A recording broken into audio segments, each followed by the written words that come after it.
Great. Welcome. I'd like to call to order this work session of the Monroe County Public Library Board of Trustees. And again, it's a work session, so no action items, but we have a lot to cover that we'll be taking action on at our regular meeting next week. Our first item is the 2022 budget adoption, which we've been working towards for quite a while now. Yes, and I'm not going to spend much time on it because we have been over it quite a bit. There are no surprises. Next week, I will just go over the information on the adoption form. And the budget is $12,272,959. The levy is $7.7 million. Tax rate is 9.25 cents per $100 assessed value. So those are the main numbers, and happy to answer any questions or talk about anything related to the budget if you would like to. Any questions for Gary on the budget?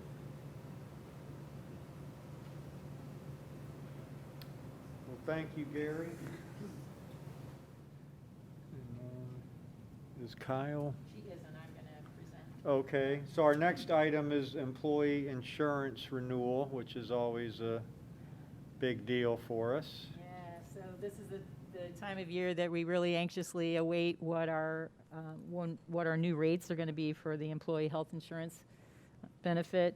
Our final numbers for 2022 didn't come through to us until yesterday. So there isn't anything in your packet now, but I'm going to describe for you an overview of what it is. And then on Friday, when I send out the packet, we will have all of the accompanying documentation with it so that you can see it in more detail. So you might remember that last year we were very fortunate to get a multi-year hold on a couple of our policies. So on dental and vision and life benefits, we have multi-year holds. So we recommend continuing with what will be HRI Paramount Dental and HRI iMed Vision and AOL Life benefits with no changes in our rates or our benefits. We also recommend continuing to offer employee-paid voluntary benefits, which include Allstate, FSA, COBRA, and prepaid legal. Those are employee selected things. We also recommend continuing access and coverage from the clinic, which is now called Everside. Previously, it was called Activate. And there's a 1% increase for the 2022 benefit year. Now on to health insurance. So our current coverage is with SIHO, the Southeastern Indiana Health Organization. And our recommendation for plan year 2022 is that we remain with them. As an overview, healthcare premiums in 2022 in general are rising. In 2021, many people resumed preventive routine visits and took care of deferred screenings from 2020 during the pandemic. And as a result, there were increased healthcare treatments and procedures. And specifically for MCPL, our case experience in 2021 resulted in a high claim year, which affects our costs going forward. JA Benefits, who helps us navigate and negotiate our healthcare costs, requested quotes from Anthem, IU Health, United Healthcare, and SIHO. UCH, United Healthcare, declined to provide a quote. IU Health offered 3 different plans, one with a 13.44% decrease, but it was based on a very narrow service network that would not include all of where our staff participate. They also offered 2 other plans with slightly wider networks, and one of those had an increase of 7.75%, and the other one had an increase of 9.97%. Anthem offered a 5.32% increase. The Anthem quote, though, included offers that were contingent upon us making other changes, including offering other services that they provided and even joining membership of the State Chamber of Commerce. And then following negotiations with JA Benefits, SIHO returned a 9% rate increase, which is across the board, independent of any of the plans that are provided or options. So our recommendation to stay with SIHO is based on a couple of major factors. One of the biggest ones is that employees will continue to have access to their network providers and no disruption to their services. And the second one is just IU Health. We know that Bloomington is in a market where IU Health is going to make a lot of changes over the coming year. They're opening new Bloomington Hospital, and also the lowest cost plan that they offered is brand new.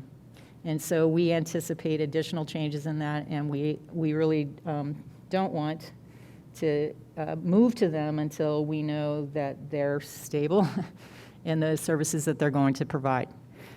So this would be a 9% increase. Our budget has planned for a 12% increase, so we are still within the scope of the budget that we have set out for 2022. And we also anticipate maintaining the same cost share for our staff as we have in 2021, so there won't be significant changes to the cost to our staff. Happy to answer any questions. We've been really fortunate for the last few years. It finally caught up with us. In recent years, am I correct, we've often used savings from, we've budgeted for 12% health insurance increase. It hasn't been near that much recently, and we would often use that excess with raises. Is that correct? Well, we budget for both, and Gary can speak to this too, but we budget for both a raise and for the increase in insurance costs, so we cover both.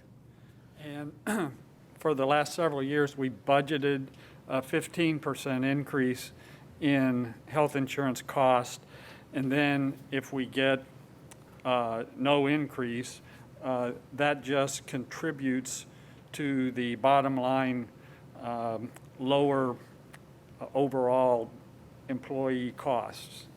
So I had remembered 15%, so was the 12% this year? We decreased what we... I use 15%, but the 12% may come from the overall category for personnel. It may have gone up 12%, but for health insurance, I use 15%. Okay. Well, what was the 12%? I'm trying to look back here and see where I said 12%. I thought you said we'd budgeted 12%. Well, and it if came- I did, that was a mistake on my part. Okay. We budgeted 15%. I apologize. Yeah, we budgeted Okay. 15. Okay, yeah, I had remembered 15, so.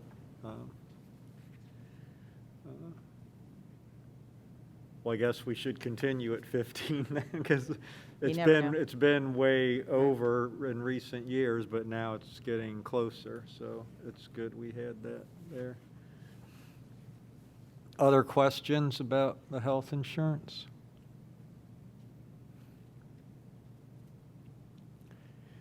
Is it the case, so the cheap IU Health plan was, I assume the network was just IU Health? Right, it was very narrow. Yeah. Right. And we were able to see where our staff use currently, and it was very limiting.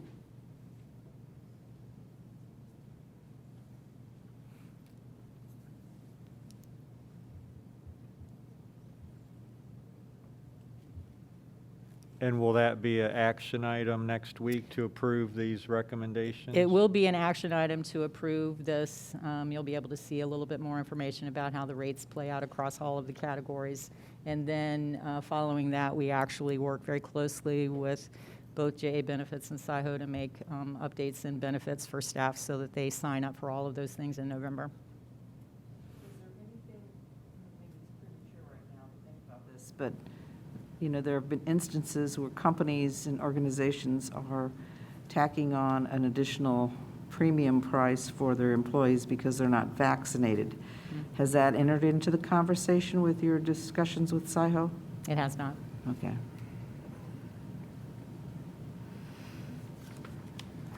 There are actually some things, and I'll just put this out there too, with IU Health, they encourage biometric, whatever you call it, I don't know if it's called testing or biometric. Readings, yeah. Yeah. No, biometric is really testing a variety of ways in which your body is working to ensure that you're healthy or not. So that they actually encourage that to continue to use their plan. So there are various things that are more limiting with them right now. What was the relative price of the IU plan? It was the narrow plan, or Yeah. the narrow plan was a 13.44% decrease.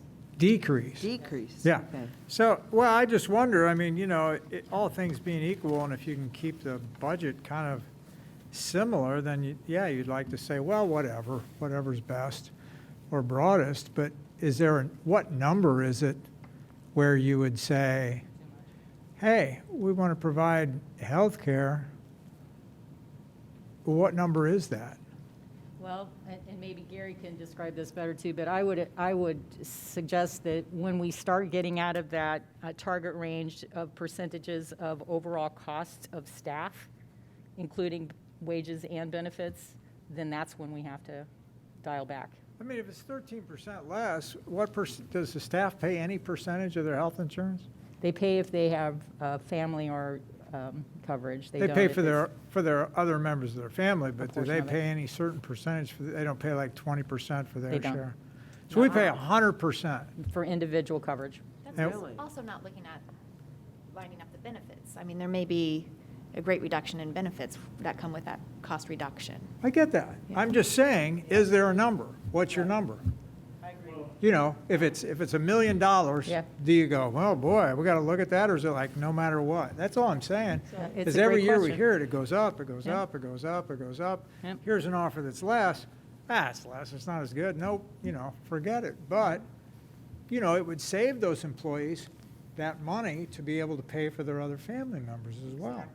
I mean, money is money. Well, one of the things that we also took into consideration was that over the past several years, SIHO has gone without rate increases, and I think we had a decrease last year. But our claims were much higher than they had been, and so, based on the level of those claims, we felt like the increase that they proposed makes sense. It's reasonable. They need, in order for them to do business, they need to cover the cost So of our claims. were higher through the pandemic? Pardon? Our Yeah. claims were higher through the pandemic? That makes sense to me. Well, it would to me too, except I talked to a guy who's high up in a big insurance company, and I said, how'd you do this year? He goes, God, we did great. Yeah. He said, so many people stayed at home and were afraid to go to the doctor that they didn't make the claims. Well, So he said they were just, So Really? our rates are based on what's happened so far in 2021, where people were starting to return. And we also had some serious major illnesses among some staff. so a very small group, a couple big claims Yeah. can just knock you up. Yeah. Okay, so it's not anything, you could have had one claim, one big claim, two big claims. So to say your claims are up, I guess, we're not saying, oh gosh, the whole staff has been making claims. It could have just been one or two big things. Okay. Has it always been that we pay 100% for single coverage? No. Okay. Isn't that kind of rare? It's generous, but we did it last year because that's what IU was doing, and we were trying to compete in the market. Mm-hmm. No, but I mean, MCCSE does not. That's a great question, Right. So if you look at the big employers in this town, most of them do a 50-50%. Yeah. 50% you pay, we pay the other, we pick up the other 50%. I think we need to kind of re-examine that, to be Well, I 100%. think, and that's all I'm asking, is like, what is the market? Where are Yeah. we? We can always go, well, those benefits are a little Yeah. tighter, wouldn't want to do that, but it's Yep. like, it's so nebulous, there's no I hear you. numbers. I mean, What does the city do? Does anybody know? yeah, what do they do? What is Because if you look at the big employers here, I know IU, you said, Yeah. does that. I can't speak to that right now. I don't know. They change, it changes every year, Mhm. it seems. And I know in the past, there was only, family and single policy. Do we just do family and single policy, or we do Under family and 5, or family and 2, family partner and, family and Yeah, we do kids. individual with children, family, and employee spouse, right. Okay. And then there are 3 different Okay. types, one that's a PPO and another 2 that are health savings accounts and higher deductible. Well, I would say in this time right now, it's hard to get workers. Most places in town. You see help wanted all over the place, and we don't have enough workers, and so the fast food places are closed, the lobbies, I mean, I'm not sure this particular year is the year to, just because people are quitting their jobs right and left. I think Kyle is on Zoom. Kyle's on Zoom and would like to speak up very quickly. if she Okay. could.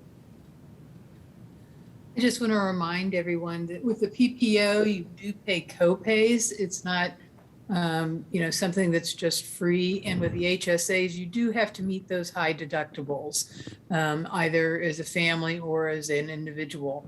And so it's not zero cost. It's just that our plans allow people options for managing their costs. So they do participate in, making choices to help manage their own healthcare costs. And sometimes that's by being able to have a wider network versus being limited in where you go. And I think under the current circumstances, no one could tell you what the next year is going to be like as far as staff, people having access to specialists. Sometimes they have to go up to Indianapolis or outside of our area. And we do have people doing that right now, and they would not be covered under the Bloomington Hospital plan at this point. You're saying that the IU Health plan doesn't cover people in Indianapolis? That's odd. And IU Health? Well, it doesn't cover if you need to go to Cleveland Clinic or something like that. It does Right. not cover. If it's in the IU Health Network, yes, but I'm talking about, we do have many people that go to community hospitals. They go to, I'm sorry, I'm having trouble remembering the one up in northern Indianapolis, when you need those specialists. So we want to see what that land looks like. And if Bloomington Hospital brings more of that care to our locale, for when you do have special things that you can't care for under their plans. We've actually talked about, they do have options for the things that they don't cover. IU Health does not cover everything, nor does any other plan that I know of. So there are those options, but it's not clear to anyone yet what that's going to look like for the Bloomington community, and if that will lessen the amount of people that seek to go to Louisville or to Indianapolis for treatments. A long time ago, it was a pretty good policy, and it essentially covered anybody, anywhere, all over the United States for anything. And but the plan cost every year was just jacking up at a time, in the 90s when health costs were really going up everywhere. And it was a super plan, but it was like, I think the consultants described it as, that's the kind of plan that a GM executive might have. It wouldn't matter where he was, he could go anywhere, it would pay anything, but it was very expensive. And when we went with, one of these plans that said, well, this is what we pay for an in-plan, you get a discount, and, we saved $1 million over just a few years, which is not nothing. And so my only point is kind of a silly discussion to have, to say, do we want more benefits for our employees? Yeah, of course we do. But then again, we're charging them more. So now they have less money to pay for their families, and their families' coverage is more expensive. But, oh yeah, they do have all this extra. So what I'm saying is, it's impossible for the board. We have nothing, right? I've been looking through this packet. I don't see anything on healthcare. So I have no numbers. I don't know anything about this. I hear us saying, well, IU Health doesn't cover that. And I think, well, it doesn't cover it. What don't they cover? I mean, I would be fascinated in that because they fully intend to be a big player in the local market. I keep reading about the future of healthcare. I read the newspaper, all these articles. And now they're like, oh, we got our health plan. I'm going to go on Medicare. I'm getting tons of advertisements. Look at our plan. IU Health has a plan. So I'm just intrigued, but because you said it's a 13% savings. And so at some point, what is our number where we would say, wow, that's a pretty good savings. Instead of going up 12 or 15%, we could take it down 13%. That's a 25%, savings. Now, some of it would go to us, but some of it would go to the employees for their family. So at what point, what's our number? So what we can do for next week is we will provide the data behind it so that you can see what it plays out for both the library and for staff, and give you some additional information about just the coverage and the differences in it, so that there's more than this. I mean, this is just numbers right now. So we'll do that for you and be able to, then you can take a look and make a more informed decision about which way you want to go. Yeah, and I think there are times where didn't we make the dependents ineligible so that they could go to We made part-time the marketplace, right? the market. They could go to the Right. market and marketplace and Right. get a cheaper plan because we were actually hurting people because they would go to the marketplace and would say, are you eligible, through employment? They'd have to say yes and Right. say, that's it, you're off the marketplace. Right. And then our plan was so good, it was too expensive. Right. Which then makes me wonder, gosh, do you need to get two plans? One for the employees, that's your Cadillac, and then maybe your Yugo for the family, to say, well, at least it's affordable, because you're not doing your employees any favors by having a Cadillac plan if they have a spouse and 4 children. And I think our attempt there was to have those health savings accounts that would help them there, particularly if they if it was a family situation where they if they didn't reach the deductible, then obviously they were saving money because it wasn't costing them or very little. But if they did reach the deductible, 100% of it was paid.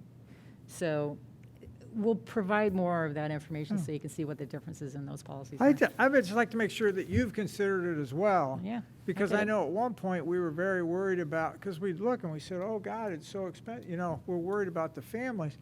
And I said, well, here's the census. Right. There were very few families that were covered, and we're like, oh, there are no families that are covered, it's not to worry about. And then the response was, well, that's not really accurate. What is accurate is it's so expensive, They don't take it. no one would buy it. Right. Well, it just doesn't seem But like then it. there's another factor that, talking with my health navigator in Indianapolis, is that dentists now, and some doctors are doing this as well, they do not accept marketplace plans. That's a shocker. Yeah. What? No, my dental insurance that I've been paying for, the dentists, very few dentists will take them, marketplace plans. Well, and this is where we need help. But Yeah, I think so. I think it would just be helpful for the board to hear that the staff has thought of this, looked at some of those alternatives, because it's very hard on the basis of how are we going to make? Yeah, exactly. It's very hard for us to make that Right. decision. We're really relying on you and on your consultants to help us through this. Yeah. It's a wild, wild west, as she said, in the insurance plan market. Yeah. It is. And we'll have this in more detail next week, but did I remember correctly, you said we got 3 offers from IU Health? We did. And only one was the decrease. Right. The other 2 were increases. So we had 2 others from them. Clearly, obviously, the one that's a 13% decrease is lacking things in the other two that were increases.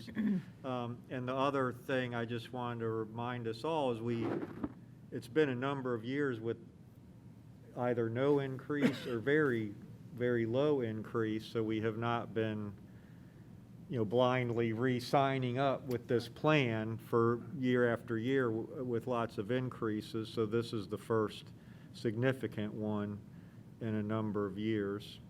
And we can show you what that is over time, so you can see the trend lines as well. Right. But And I I'm not agree. saying I'm encouraging to Yeah. blindly leap off onto another plan. What I'm saying is that Just we- know what we're doing, right? we and where we're should, headed. we should be smart about it. I get it's a hard time. And sometimes we tend to latch on to what we have and go, oh, God, I don't want to change. I mean, I'm going to do the same,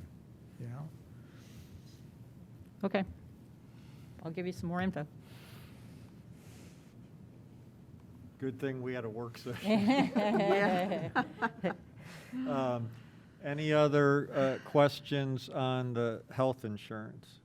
Or not just health, all the insurance?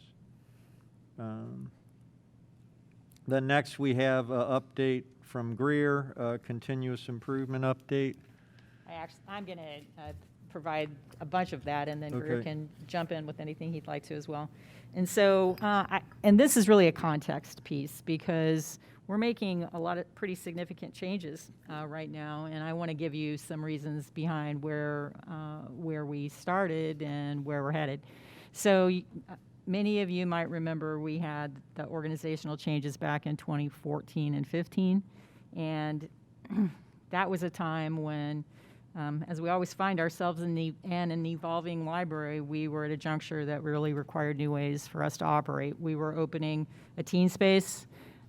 We were opening a digital creativity center, which required high-end technology skills that we had not had in the past. And inside the library, the use was falling. So the call was to get in the community more, to be where people were, and to provide services where people were living, working, and playing. That's still true, but it did change the way that we focused our staff and how they were trained.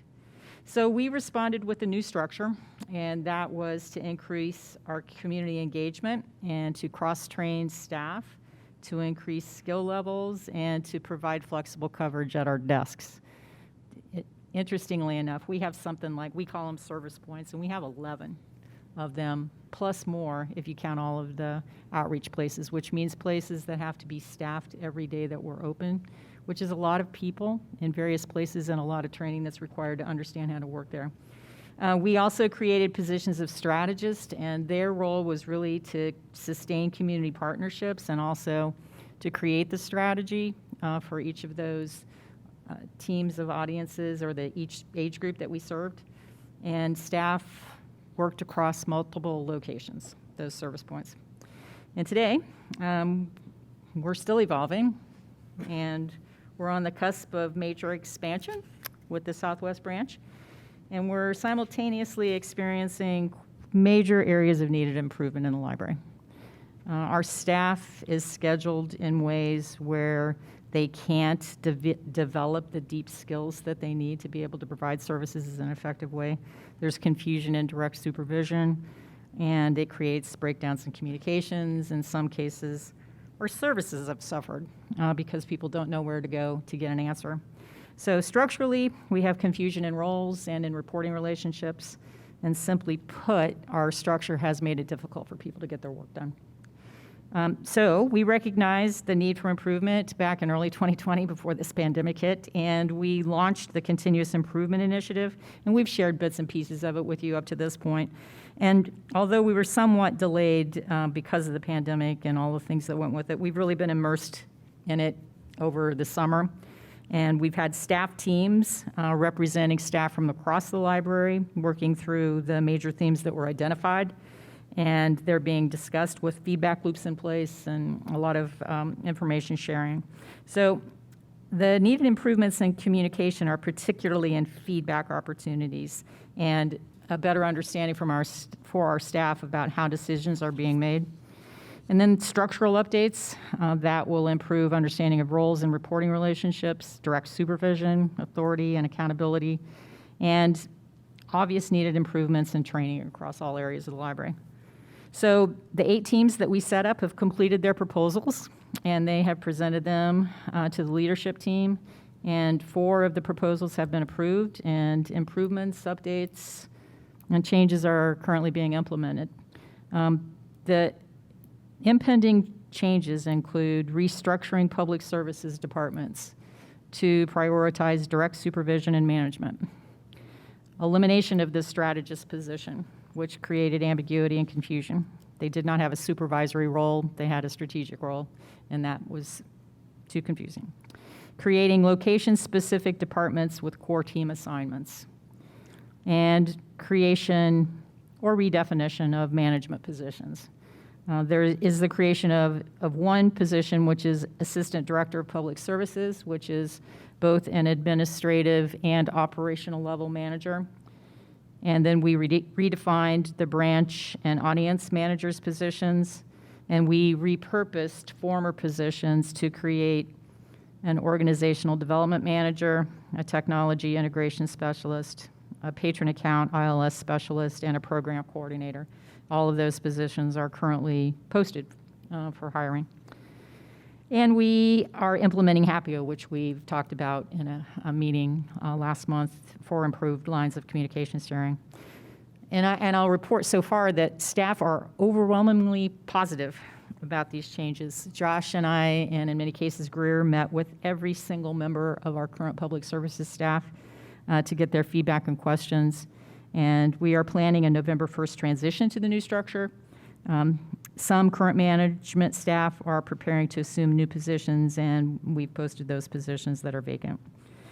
So the Assistant Director of Public Services, which really oversees the promotion of all of our public service points and programming across the library, as we grow to a 3rd location, really effectively managing those and creating consistency and clear lines of training and policy and documentation is so important, and we're not doing it well now, so we're moving to this new person. And the position has been assumed by Josh Wolfe. He's the former manager of community engagement and customer service, and before that, Josh was our children's manager. So he brings a wealth of public service delivery in our community. We will continue to review and implement approved proposals from the remaining 4 teams throughout the rest of this year, but we feel very positive about these changes and in our ability to support our staff and in turn the public. We do have, next week, we will have one necessary update to our wage and salary schedule to implement the structural change. It creates a new level for the assistant director position, and we had a vacant level that we adjusted all the other numbers just so that it fit in. So it's a change in numbers, but effectively nothing else in terms of the pay rate for those other positions. So in the packet tonight, there is a marked up version of the wage and salary schedule that we would be approving next week.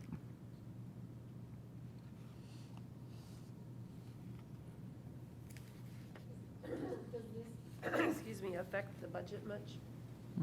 No. Shouldn't. I just didn't know. No, it's a net gain of one position, Okay. which we have room for in our budget, and otherwise, it's just a readjustment. So you said strategists will no longer exist? They do not.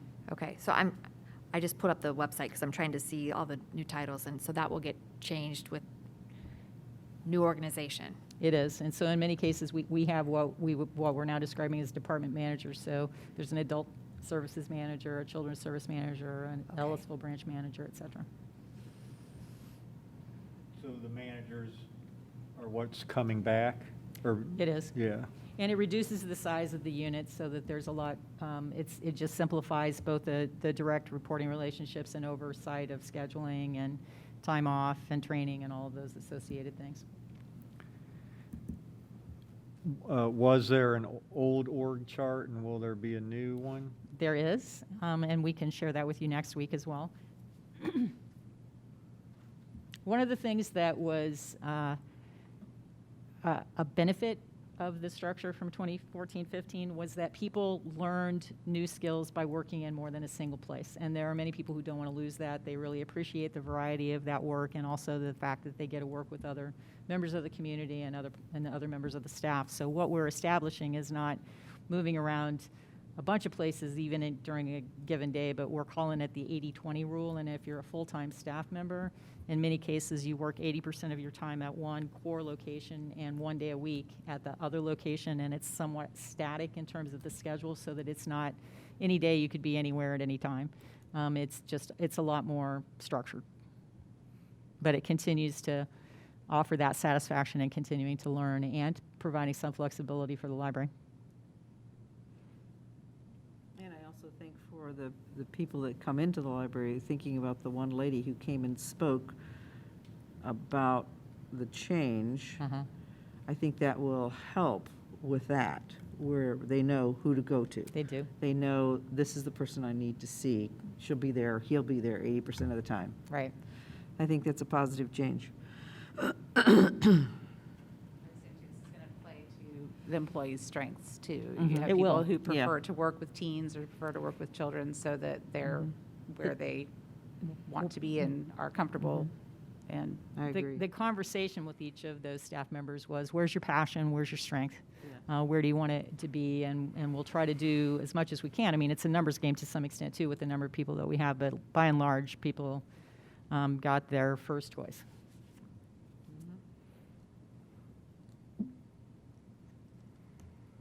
Any other questions on the continuous improvement work?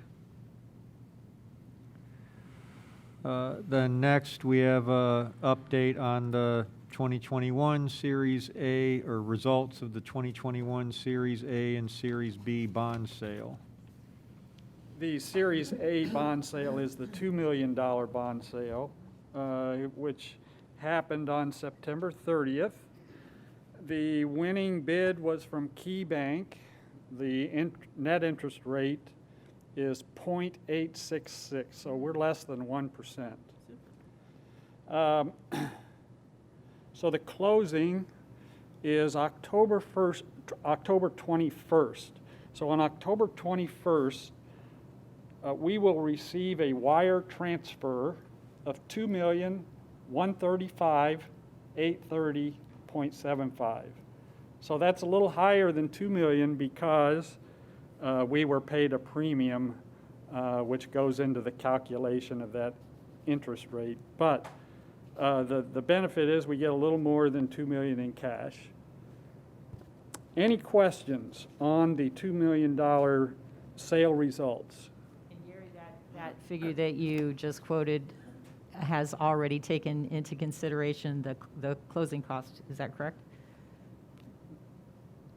The mean, we don't- 0.866 interest rate does not take the closing costs don't get calculated into the interest rate, but they do get calculated in the amount we're going to get wired. That's what I mean. The So- amount that we will receive is already reduced by Yes, so Key Bank will get $14,000 taken out of that premium for their service.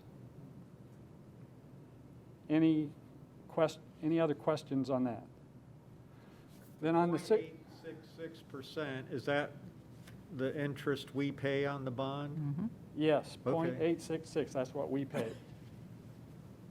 Pretty low. Yeah. Isn't it? So if there are no questions, we can go to the Series B. Yep. So again, sold on September 30. The winning bid was from Robert Baird and Company.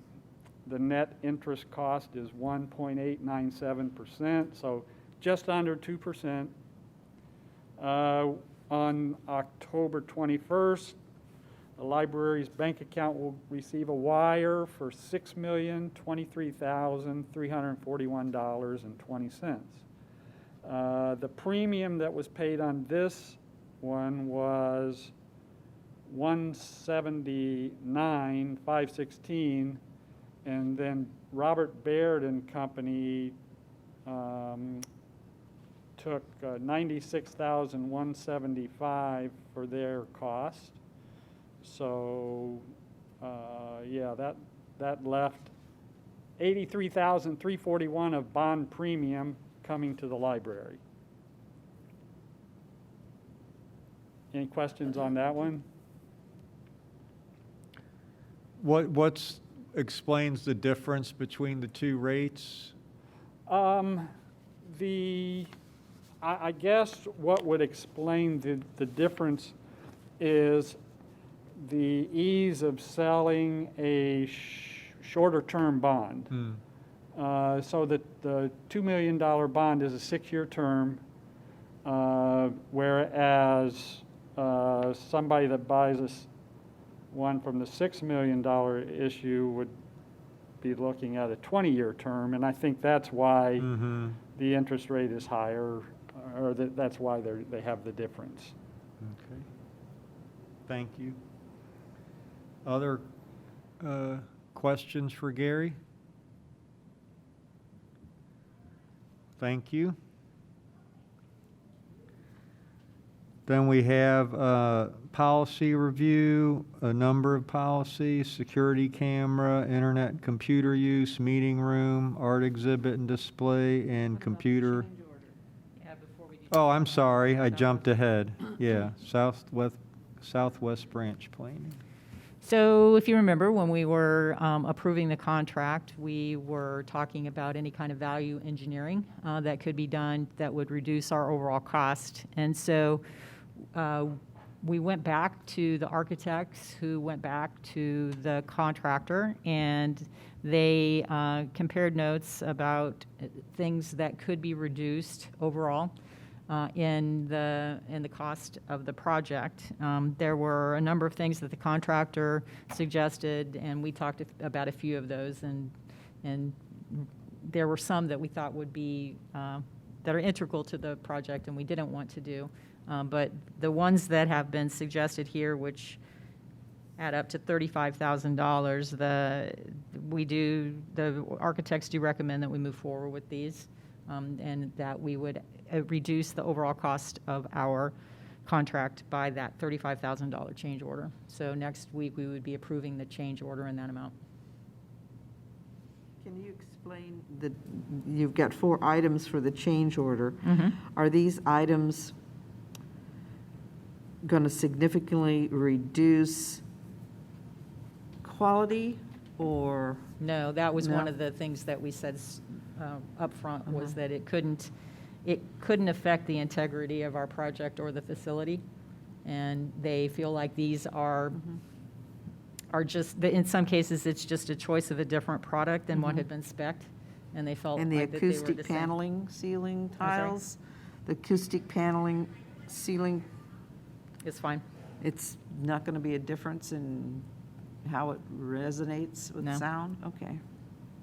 Yeah, I was looking at one, said rain screen metal Yeah. panel system to go to steel instead Yeah. of aluminum. I thought steel would be more And I thought, expensive. well, you put the rain on the steel, it seemed, well, one, it seems expensive, but then I thought, it was going to rust. That's what I thought maintenance Yeah. cost. Yeah. Does it result in future maintenance to make any of these changes that would be different? It's a great question, and I don't think so, but I will go back and double Yeah. check. Yeah, like the one, and then it 'Cause it- said zinc coating on Yeah. interior metal framing. Yeah, So I thought, well, if it's interior metal framing, maybe the coating is not so important. that's exactly what they said. Yeah, okay. And then the same question, good question on the acoustic panels, because in Yeah, a library. And then the stormwater, that one was hard to, that's going to be a biggie, I think, because of the new development in Clear Creek, because you're going to get the runoff from that development. Well, and this wasn't to degrade what was there, but really just a different product to use. Oh. Yeah, I'd be interested to hear steel versus aluminum and what that Yeah. might mean for future cost. Okay. And if Maintenance, yeah. replacement life of the product.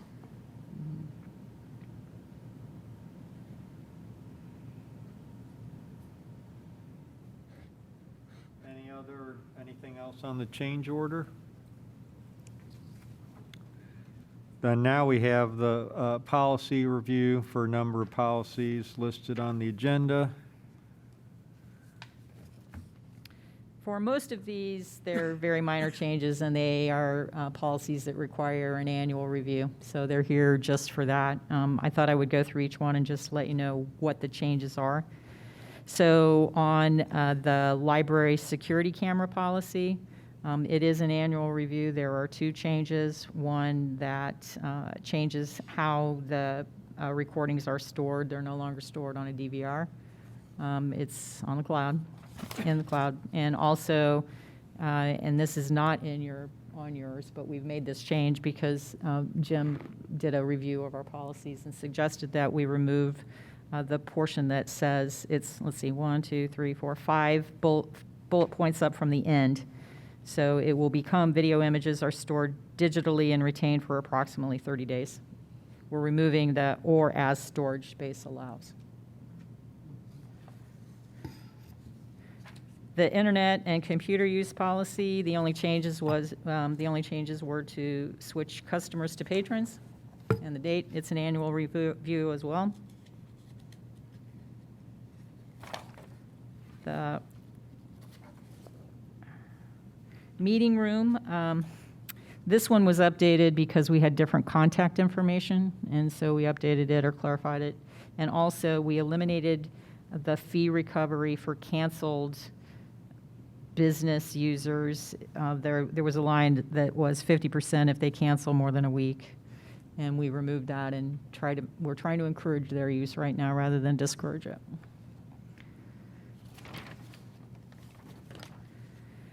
The art exhibit and display policy, there were several changes in it, but it really clarified the use of the space and in some cases the hardware that we want people to use and how to hang it, and just gave a little bit more guardrails for groups or users reserving the space, and changed some of the information about Ellisville because it's a different contact.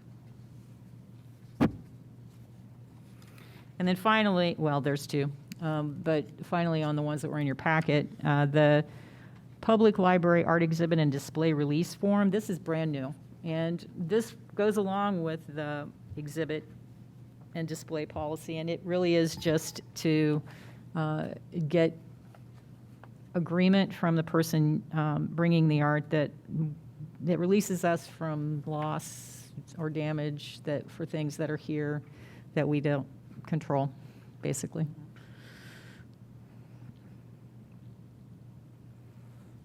Questions on any of the policy changes? There's, Open. yeah, they will cover all of our locations, yes. So is there anything under here that would cover like the teaching kitchen, like as far as like the public, would that fall under the meeting room space, or would that be a separate? I think that one's going to require a separate policy because just of use, it doesn't fall in the same way.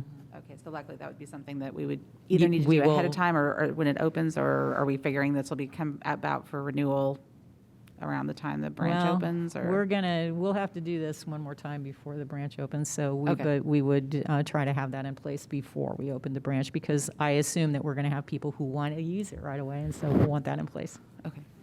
There is one other policy that I sent to you via email because it's the confidential computer disaster recovery. And as always the case, this is really just an update of our vendors to make sure that it's current and up to date. There was one change in the law, and that was about reporting cybersecurity incidents, so that has been included in the document as well.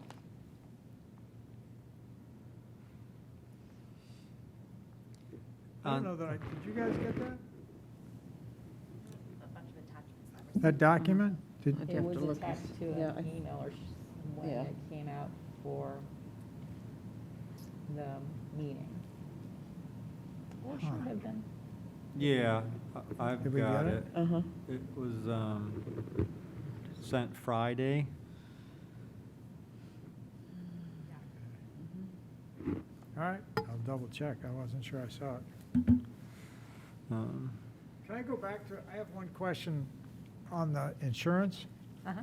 I was looking at on page 13, it's our 2022 budget comparison, and it shows the 2019 actual, 2020 actual, 2021 by budget, because we're not done, in 2022 by budget. And when I look at line 1240 for the employer contribution for the insurance, that's the number we're talking about, right?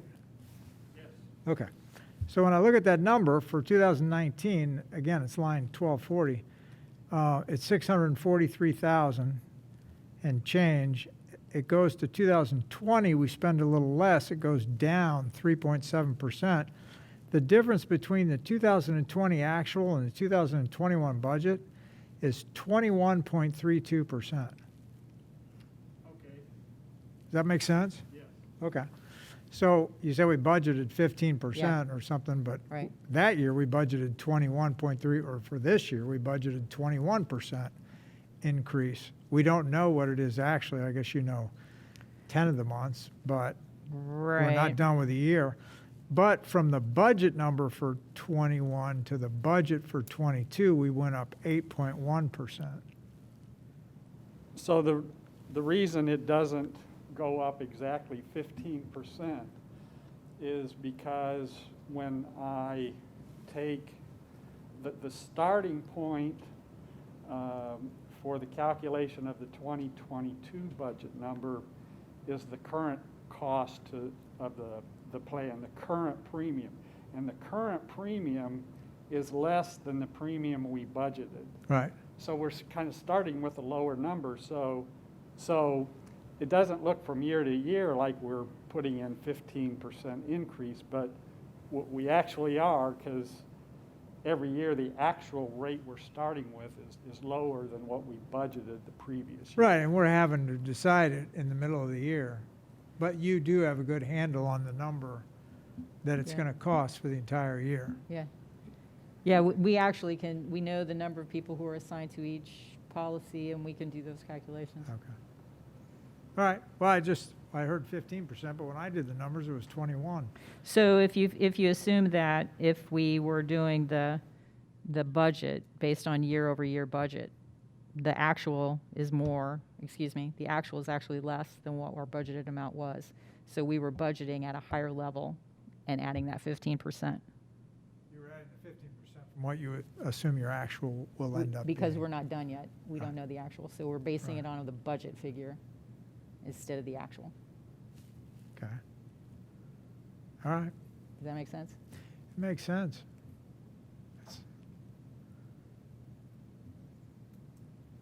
Any other questions on, back to the insurance or on the policy reviews?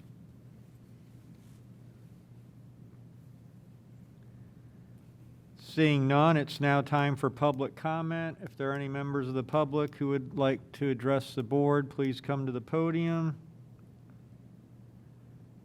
Seeing none, we're adjourned.